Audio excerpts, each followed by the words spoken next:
بما إني كده في الصعيد، فقررت كده أقول لكم على سر العيش الصعيدي، وخاصةً أنا في سوهاج، بما إننا مشهورين بالعيش الفلاحي، فقررت كده أقول لكم على السر.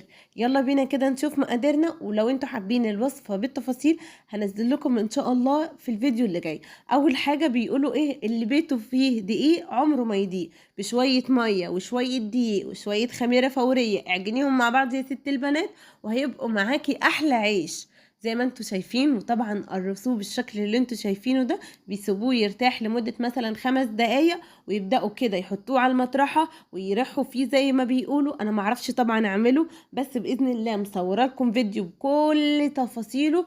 الله أكبر على العيش، حاجة كده تفتح النِفس، فاخر من الآخر. عشان أنزّل لكم الفيديو بطريقته، هاقول لكم إزاي العيش بيتعمل، لإن أنا كده قررت أول ما أسافر القاهرة، فأول حاجة هاعملها، هاعمل العيش الفلاحي، وطبعًا الفرن بتبقى سخنة جدًا